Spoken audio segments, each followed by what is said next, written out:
Hey everybody, and welcome to Attempts at Governance. This is episode 278. 278 episodes of Attempting Governance, and we're happy to have you back with us today on a day where we're seeing red. And I'm not talking about the markets here, I'm talking about refs. Lots of rejections continue on OpenGov here, and it's discouraging ref submissions, I think we see as well. So we're going to have a nice, sweet, short episode for you today, starting with the state of the Treasury, which is looking phenomenal in all this rejection. We are up 260,000 DOT, which is worth about $770,000 at today's market value. That brings the DOT stack to 25.9 million now across all the treasuries and sub-treasuries.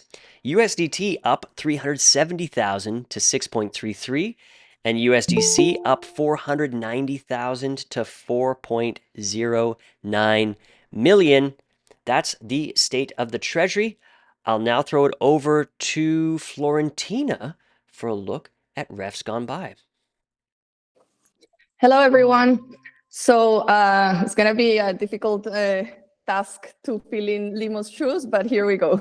So root ref 1770, which was canceled after listening to community feedback. This was the Entropretty ref that we spoke about last week regarding the citizenship app that was requesting a little bit over 1 million DOT without a lot of information. So they've removed it, and we are expecting a new version coming up in the next few days.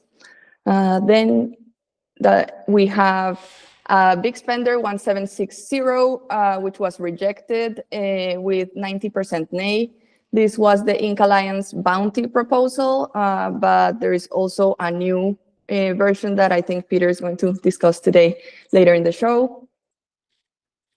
Next up, we had Big Spender 1758.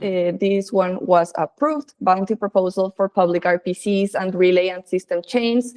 And this one was the one that was provisioning an additional $160,000 for the ETH RPC services to support the upcoming Polkadot hub. And that one was 100% aye.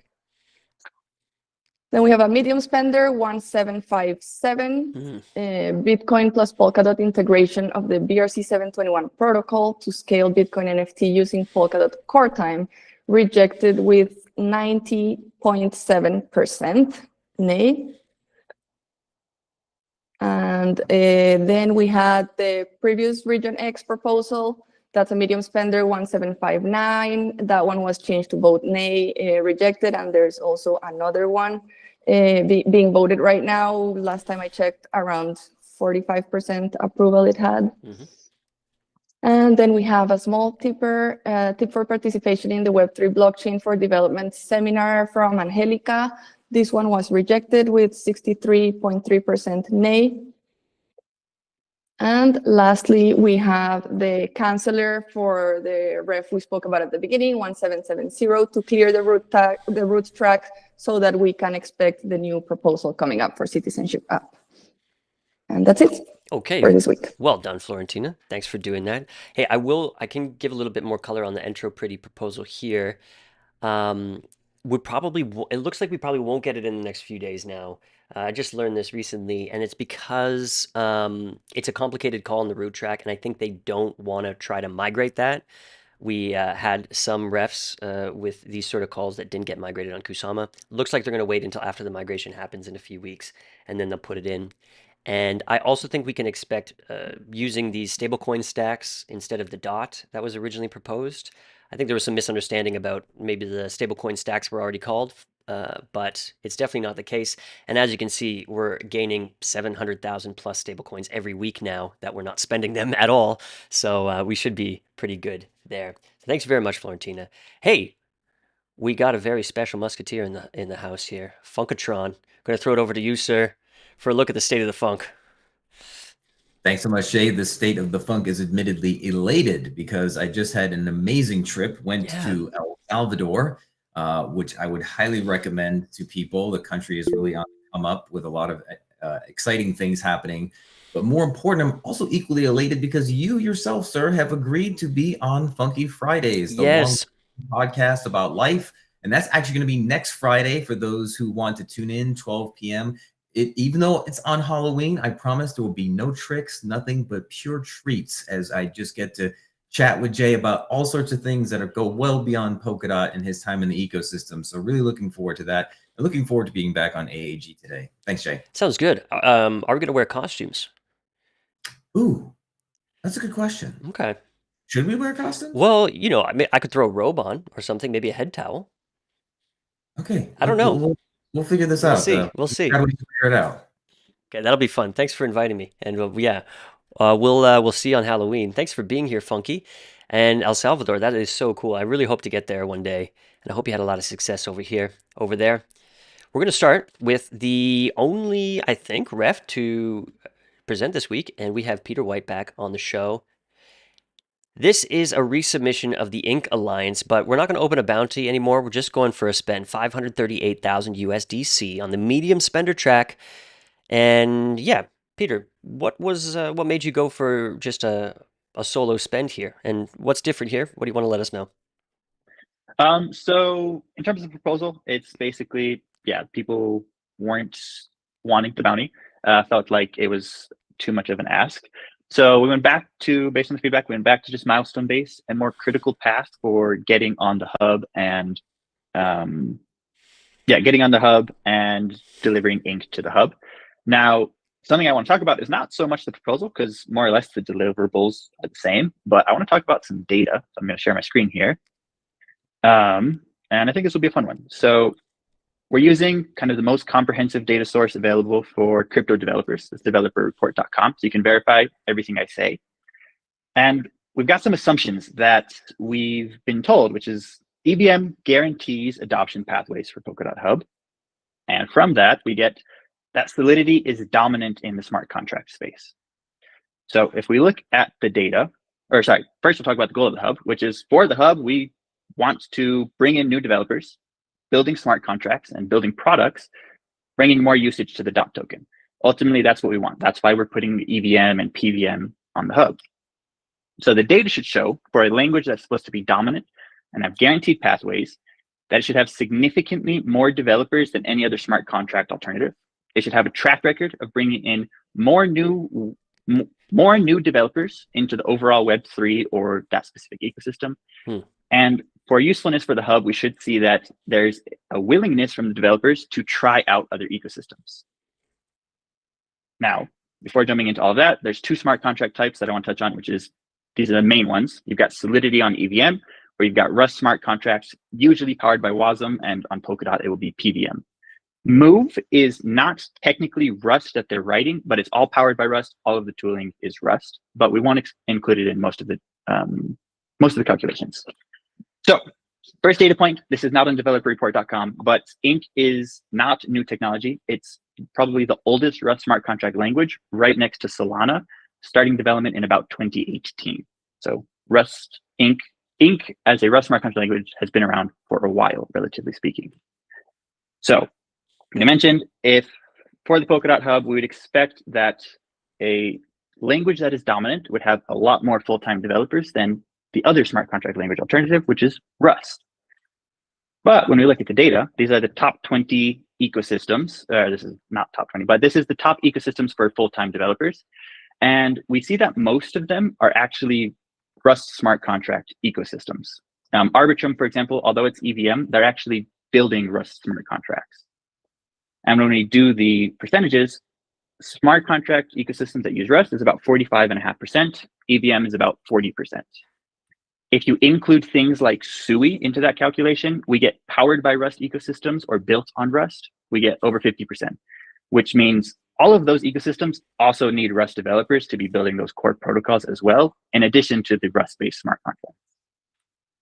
So the current data, this is in current market 2025, EVM has about 4,600 developers, Rust has about 4,000 in terms of when you add up all the EVM and you add up all the Rust smart contracts. So it's about 18% difference, which means Solidity is not super far ahead of Rust developers. Now, when we look at new developers, right, this is kind of the key piece. We want new developers building on Polkadot Hub. Something interesting happened in 2024. Ethereum and Ethereum L2s dominated with the most new developers for 8 years. But in 2024, that changed, and Solana, Rust-based smart contracts, flipped that. And they had 1,000 more new developers brought into Solana than Ethereum and its L2s had. And not only was it just Solana, but Aptos, which is powered by Rust and similar to Rust, also surpassed Solidity developers in coming into, surpassed Solidity developers in terms of bringing in new developers. And when we look at the actual numbers, we see Solana beat out Ethereum and its L2s by about 1,000. But when you look at the other top chains, top ecosystems for bringing in new developers, most of them are all Rust-based. And once again, Arbitrum is in orange because it now supports Rust contracts. So if we look at new developers brought into these specific ecosystems, EVM had about 10,820. Rust had almost 14,000, and that's excluding, this is just pure Rust-based smart contracts. So Rust brought in 30% more new developers than the EVM chains combined. Now, the last point we'll talk about is, if there's a lot of Solidity developers and we're trying to cater to those, we would expect that these Solidity developers would be interested in deploying on other chains.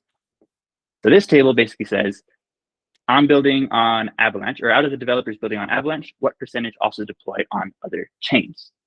Now you'll see that most of these Ethereum L2s, they only deploy on their L2 and Ethereum mainnet. Ethereum mainnet developers mostly just deploy on Ethereum mainnet. They don't really deploy elsewhere. Same with Base. They deploy on Ethereum mainnet and a little bit of Optimism because that's their parent chain. So Ethereum mainnet has the most Solidity developers, and Base is the second most popular for Solidity developers. But this is coming straight from Electric Capital in the developer report. Base deployers tend to stay on Base. So what we get from this is Ethereum mainnet, where most of the Solidity developers are, stick to Ethereum mainnet. Base developers, where the second most amount of Solidity developers are, stick to Base, Ethereum mainnet, and a little bit of Optimism. And then the other L2s mostly just stick to their L2s. So we've got that Solidity developers don't really like exploring elsewhere when you're talking about, in terms of percentages. So back to this, we got Solidity is dominant. Well, Rust smart contracts in 2024 beat Solidity by over 30% in bringing in new developers. And when you compare all of the full-time developers, it's actually comparable to Solidity when you count up all of the Solidity developers compared to all of the Rust developers. Okay. Well, EVM guarantees adoption pathways, right? Well, on the two most popular chains, we saw that most of those developers from Ethereum mainnet and Base, where most of the Solidity developers are, they stuck to those chains. They didn't really like to deploy elsewhere. But Rust developers, once again, we saw more new developers coming into Rust chains, which kind of shows the adoption pathways are a little better on the Rust side. My inference, my assumptions for why this happens is Rust is way larger, over 5 million developers. It's used in every technical industry. It's trusted by Web2 developers. It's trusted by enterprises. And if I'm a developer, which I am, and this is the reason I found Polkadot, if I wanted to explore Web3, I would rather do it in a language I like to use, I know how to use, or a language that can be used in other industries. And to clarify, Ink is just Rust. That's what we're talking about. Ink is Rust. So will Ink make Polkadot Hub succeed? I don't know. I can't guarantee that. But we can't guarantee it with Solidity either. But the data shows that Rust can help bring in more new developers more rapidly and has a comparable amount of full-time developers to potentially bring into Polkadot. So I'm not saying let's get rid of Solidity, not saying let's get rid of EVM, but both are important. Solidity brings in this kind of legacy infrastructure, but when you have Rust, you get access to more new developers potentially because our audience, our target market for that is much larger. So we want to give Polkadot Hub its best chance. And I think having Rust smart contracts with Ink is something that's going to be beneficial. 10 seconds short. There we go. All right. Oh, sorry. So we're dashing the argument that Rust smart contracts aren't important. In fact, you're proposing here that they are equally as popular as Solidity and growing faster. Yeah, exactly. Yeah. So the idea that Solidity is guaranteed to bring us adoption on Polkadot Hub and will beat out Rust, not true. Okay. And this 538,000 USDC, how long is this expected to last? Is this just a 2-quarter deal? Yep, 2-quarter deal. Last time we extended it for a whole year, but that's because Palette Revive also extended, so we cut down the amount of developers. But as we're getting close to Polkadot Hub, likely we need to increase the amount of developers to make sure we match exactly with Polkadot Hub and we can push a little bit more aggressively. And I think you're getting into it a little bit there, but what are the kind of KPIs you're looking at here? What are the goals you want to hit? So development, of course, is the key piece. We need to, once Palette Revive is stabilized, we have to get Ink fully stabilized with Palette Revive. We've got to do audits. We've got to do optimizations, like the Solidity ETH ABI needs to be refined some. And then in terms of exact KPIs for like the education piece, at the hackathons we've attended, we've usually had Ink at the top of most submissions. So we want to continue that track record of making sure Ink continues to be well supported. People are getting questions answered quickly, continuous posting on social medias, things like that. All right. Okay. Well, thanks very much. Hey, on kind of a related note, we have Tommy on the show. He's a governance guru, and he's been doing the Polkadot Builder Party. Tommy, I wanted to ask you how that's going, and if you had any updates for us. It's been very fun to watch the live streams and whatnot. Yeah, pretty good. I love the live streams. They're coming in from Parity, different folks from the ecosystem. Events are doing good. You can follow Polkadot meetups, and you will constantly see pictures, videos of everything that's going on. Hashtag is Polkadot Party if you want to follow it. And we are about to release 2 ads, like videos, to get a few more people in, and a small design kit for everyone to like play around and give it a little bit of a common flavor. Cool, very nice. Any idea how many people are building, the state of various projects, any front runners, anything like this? That's the thing that's hardest to tell. We had, I wanted to check. We had, like last week, we had more than 400,000 registrations. But let me check. 400,000? 1,400. Oh, okay. 1,400. Oh shit! I was like, oh man.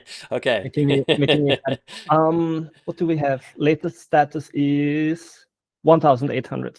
Cool, nice, congrats. Very cool. So people are still flocking in, and if you're like watching right now, please reach out, because we have a Telegram group, and I would like to get more of the builders in. We have a lot of people from the ecosystem advertising that tech and so on, but I would really like to get a feel for what people are building, and we're ready to amplify you, show the world what you're building. Cool, very, very cool. And where do people go for that again? You go to polkadot.cloud/build-party, or just polkadot.cloud, and you will see the link. And there is all the links that you need to get around. All right, perfect. Thanks very much. Okay, we're going to take a look at all the refs on the go today because there aren't many, as we've been saying. I'm going to start on the Wish for Change track, and this may be the juiciest piece that we have to talk about today. Should Polkadot Hub have native PUSD based on the Hansen protocol? Voters are saying nay at 18.6% support only, and just a few hours remaining in the decision period. Many people were wondering if Parity Web3 Foundation, Gav himself, was going to come in and rescue this, but it turns out that, well, unless they do in the next few hours, probably not. Oh, and I did want to tell you guys that it looks like just awaiting approval on a few things, but we'll have that Space Monkeys episode with Gavin that we recorded at the Parity Retreat coming out this Sunday. He does talk about the stablecoin there. I grill him a bit and get his honest answers, so do tune in there and you can see that. It's a pretty awesome, slightly philosophical Space Monkeys episode with some strong views on what we're going to be doing going forward, including a little bit of the product roadmap. We'll have to see how much makes it to the final cut, but do tune into that. So PUSD, not looking good here, at least in this incarnation. We'll have to see what happens going forward. Shown in with the AI Delegate Conflict of Interest Detection Protocol. We spoke about this many weeks ago, but this received 0% support, and this is winding down its decision period. I don't know. What do you call this kind of ref, Tommy? This is a legislative... I mean, it's like typically I refer to those as temperature check. Okay. You know, because it's not hard, it's not binding, it can be overruled by anything that's coming in the future. And it's like checking the text and the voters, how they feel about it. Okay. It's kind of similar to this other Wish for Change that we have up this week. This is 1775 by Ruby Node, Transparency and Fairness in Decentralized Nodes Validator Selection. Now, DN is a program by the Web3 Foundation, and I think they put capital behind select validators, if I'm not mistaken. Yeah, Florentina. Yeah, you might have more info on this. Anyway, this is a little bit of, I don't know, trying to direct the Web3 Foundation what to do with their capital. Interesting try here. Florentina, what are you getting from this? Hi, first, full disclosure, yes, I am in the DN program, so I have nodes that are nominated by the Web3 Foundation in this program that is referred to in this ref. So the proponent also had his nodes nominated in previous cohorts, but not in this current one. Okay. And this is a discussion that has already happened twice inside of the Element rooms for validators when the cohort was announced about a little bit over a month ago. And then on the forum, for those of you who might have seen the forum post also from about a month ago, where there was a lot of back and forth about this idea. There was responses also from Bill and from Michalis from the Web3 Foundation. And some of us other validators also gave our perspectives. Basically, this is a program from the Web3 Foundation. They use their own tokens to nominate validators that they consider to be within the list of things that they deem good to be as decentralized nodes. So nodes that are in different regions of the world, not all in Europe and North America. So nodes in Latin America, such as mine, or in Africa, or in Asia. Nodes that use different operating systems, etc., etc. But the point is that there are guidelines, there are rules, and it's an application process you apply to a program that is run by them. So I don't fully see how a wish for change on chain is going to change the way of what they disclose. I personally, on the previous cohort, only got some of my nodes selected. I asked for feedback via email, which is what they recommend, and I did receive my feedback. I worked on improving those things for the 6 months that followed, and I reapplied, and this time I got selected. I could have not gotten selected, and I would have accepted it the same, because it's an application. I mean, you don't know who else is applying. They have to pick. If you have 200 people applying and you have 100 slots, you must make a selection.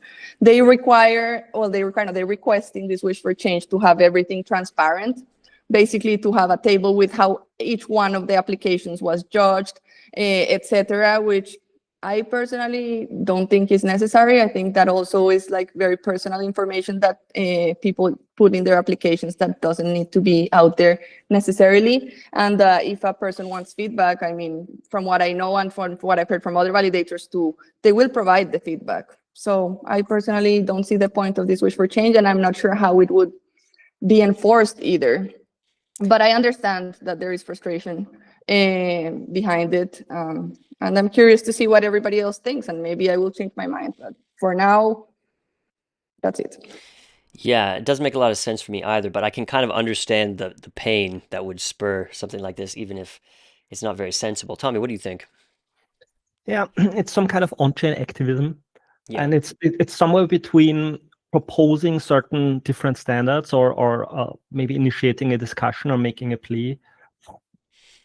I think it's okay to do it on-chain. I think, sometimes you have to make this decision. Do you put out a forum post or you do something like a wish for change? I think in this instance, it might even be better to just do a forum post, because it's a better place to go into a discussion and debate, right? Yeah. And at this point, like, what do you expect the Web3 Foundation to do? Like, either it goes A and A. It puts a little bit too much pressure, I would say. And typically you want to have like steps of escalation. And a forum post is less of an escalation, and it's a more open format to have a debate around this. Okay, Florentina points out that the forum post does exist, but to your point, Tommy, it's like, okay, so this goes through, probably, I mean, low chance of passing here, and then the next DN cohort comes along, and Web3 Foundation is looking at the applications, and oh yeah, there's that validator that caused a bit of a fuss. I don't know, Funkatron. Yeah, I mean, I just wanted to chime in, especially as node operators with Lucky Friday. Yes. Like, we weren't selected. We didn't put up a wish for change to, like, express our concerns over it. I mean, I think part of it is that, our commission is 5%. We're not going to reduce it any lower than that. A lot of times they want to choose validators who are, have smaller commissions, but at the end of the day, we're SOC 2 Type 2 certified. We run only fully owned bare metal. We don't rent anything. We don't use hyperscalers. So I think that differentiation alone should have gotten us in. But we saw like, oh, we weren't selected this time. We're like, okay, whatever, move on. It's not. I understand the impetus to this, but at the same time, like I was getting caught up on votes because I was gone the last week or so, and just going through Chaos DAO, going through Koos, just reading through some of these things and making some votes. And I just thought the same thing when I read it. I'm like, this is ultimately the Web3 Foundation's decision. As Florentina pointed out, they're the arbiters of this. It's an application process. They have every right to choose who they want. I don't think it's necessarily something that needs to be decided through a wish for change or anything else like that. So, I don't know. Yep. Okay, guys. Well, thanks very much for the feedback. We'll move on now to this week's only big spender protocol. Just want to bring Dot for Good into the show here real quick. Okay, this week's only big spender is 1771, and this is the Stella Swap incentive program. $1 million they're looking for to incentivize activity on the DeFi protocol. And this is so far struggling pretty seriously, under 9.5 million DOT voting power. Wanted to look at a few of the comments against here so we get a little bit more context as to why this might not be passing. We have OG Tracker here. So if you're not familiar, OG Tracker is funded by OpenGov to follow up on refs. And here they have a review of the previous ref and their previous liquidity campaign. So StellaSwap has received, I think, $1 million to do this in the past. They say the previous campaign, started with a 5-month delay as the team was waiting for the BFI integration. And the treasury funds were received basically in April. But during that delay, the team staked a portion of the DOT they received, around 700,000 DOT. Okay, so that's what it was, from the StellaSwap multi-sig to the staking pool that issues staked DOT. Since it was clearly stated in the proposal that under no circumstances the received grant will be allocated for another use, we reached out once again to the team for further input so we could better understand the reasons behind the activity. And they replied to us that the reason behind this decision was to avoid leaving the DOT idle and to generate more incentives. So this is a big FUD point on the proposal here. It's like they were kind of making a little income on the side while they were delaying the incentive program. Okay, so that's some good context there. Tommy, what are you hearing about this? I've been thinking a lot about them because you can always compare them with what is Hydration doing with like similar incentives. Yeah. it's hard. Like they focus on outlining the impact that it has. I think they will have to make a really concise and clear point about the impact they had, and that this was a very positive impact. And I'm not sure if they can make that point. So I don't know. Like the last campaign, I think a lot of things went bad. So pretty not really sure if they can make this proposal.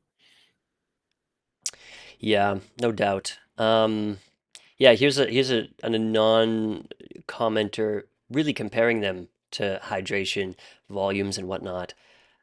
It's not to say they're not doing great, but I guess voters are really thinking about where the capital will have the most impact right now. So that's the situation with Stella Swap. We'll have to see if we get any more information from them. Still more votes coming in. Let's check out the vote tally here. On the I side, we have an Anon account with 1.36 million. That's really carrying the I side. Oh, another vote against just came in. So now they're sitting at 5.3% in favor. We'll find out who exactly that was in just a minute, but I want to give a shout out to that voter. On the nay side here, we have Saxonburg and Permanence DAO, both carrying the nay side right now. So that's the those are the big votes against. Wait, no, I think we have to refresh the page to see really who came in here. So refreshing the page, looking at nested nay side. Okay, it was Ret DAO who just came in against. So Ret DAO came in with 4.19 million. Now 24.56 million on the nay side there. Funkatron. Did you see? I saw this in Chaos DAO that, and there's probably in the comments on Subsquare, but somebody brought up that they've pivoted to Monad, and it looks like they have like a Stella swap that's just been reskinned, and it's called like Athon swap or something like that. Okay. And obviously Monad's about to go to mainnet soon, but yeah, that's somebody had screenshot this, I guess, so it's in the Subsquare comments. So I think this is probably what's also stoking a lot of ire in terms of just people shooting this down, because it looks like they're about to jump ship or fork what they've built and put it on another chain. You know, and why are we giving them treasury funds to stay and build in Polkadot? I think is probably where a lot of the backlash is coming from. Look, I mean, if it's the case that they're totally pivoting and they're going to abandon, then that would be one thing. I mean, forking and starting another project is a little different, but we could definitely use some clarity on that. That's a really good point. Yeah, Mhm. yeah. Okay. All right. So stay tuned for more on that. A couple medium spenders this week. We had Dansky on the show last week to fund Chaotic, the continuation of the public good Polkadot NFT marketplace. Polkadot kind of winding down, but they're replacing it with a much cleaner and more efficient Chaotic. This is mostly the same team, 180,000 USDC for them to keep this project going. And they've come down a little bit from the support they had yesterday, but still going pretty strong, 67.8% in favor. We have 9.33 million on the I side, with Saxonburg, the PBA, and Trustless Core all carrying this I vote. Red DAO against, and the smaller DV White Rabbit also on the nay side here. But good start for the Chaotic crew. And I think we're going to have a little activation with them on the live streams for the Sub-Zero event. More information on that to come very soon, but that will be super, super cool. And also the Polkadot staking dashboard improvements, upgrades, and DeFi integration. We spoke about this on Monday. And oh, what did we talk about on Monday? It was that there was a tweet from Josip from the Poppy team saying that their staking dashboard actually is almost ready soon. So it sounds like a competing Pappy-based staking dashboard. Nonetheless, this one with 154,000 USDC is doing really well. However, still more votes to come in. So we're at 85% in support right now. Half of it is carried by the proposer himself. We're also with 108,000 DOT. And this looks like a personal stack. It's pretty cool. But on the nay side, Keops is on the nay side. He's from Talisman. So yeah, we'll have to see what happens there next week, because we are pretty early here, just about 6 days into the proposal. More to come. I asked Ross if he wanted to come on the show. He wanted to see how the DV votes go so far, but maybe we'll see him in a week or two. All right, moving on to small spender here. Region X Hub, 65,600 USDC. This is the resubmission, as Florentina said during refs gone by. This is at 55-ish% right now. 55-ish%. We have 17.1 million DOT on the nay side. Let's check this out. Rat DAO, usually nay. Here they are on the I side with Saxonberg, Lenexus, and the PBA, all on the I side. Daniel's there as well on the I side. On the nay side, though, it's Chaos DAO that's smacking this down. Trustless Core and the Govern Noun bot is also on the nay side. Okay, so we'll have to see what happens there. But an important access point to core time, at least right now, the only one that is available. And then the resubmission of Treasury Guardian as well. This is on the small spender. Reduced scope here. Way too early to tell on the vote here. This is basically just starting its decision period. So we will know more about this next week. Go ahead, Florentina.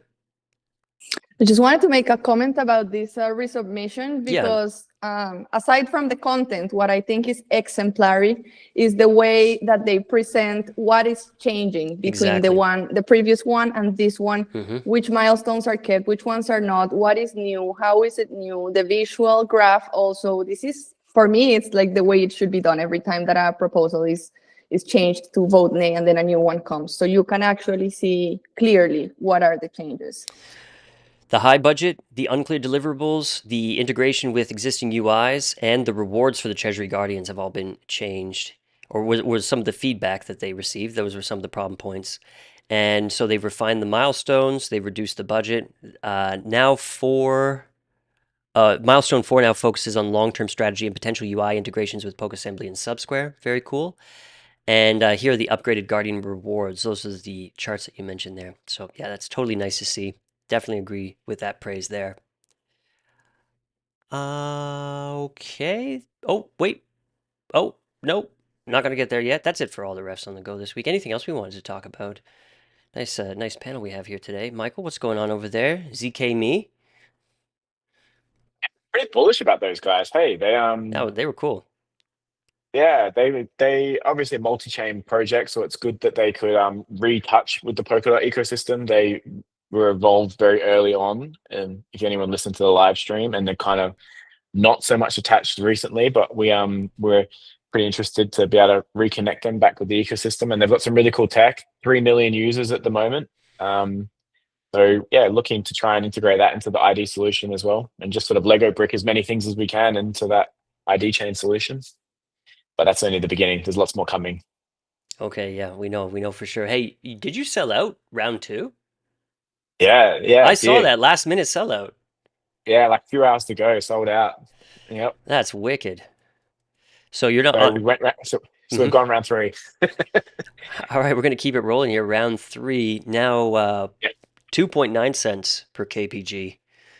Just to highlight that as well, that round 2 was actually twice the size of round 3. That's right. So it's actually like incredible that that we got there in the end. And so yeah, we'll keep following the feedback from the community. But yeah, round 3 will run. And yeah, very excited to just start. We're going to start machine gunning out like all of the big announcements that maybe we were holding back, and maybe crescendo at Sub-Zero. Oh, really? Yeah.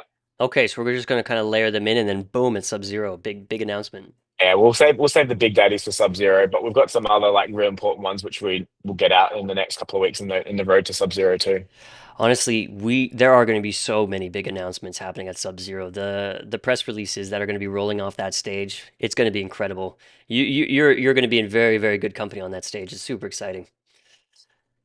Cool stuff. Okay. Yeah, we're pretty. Yeah, go ahead. Sorry.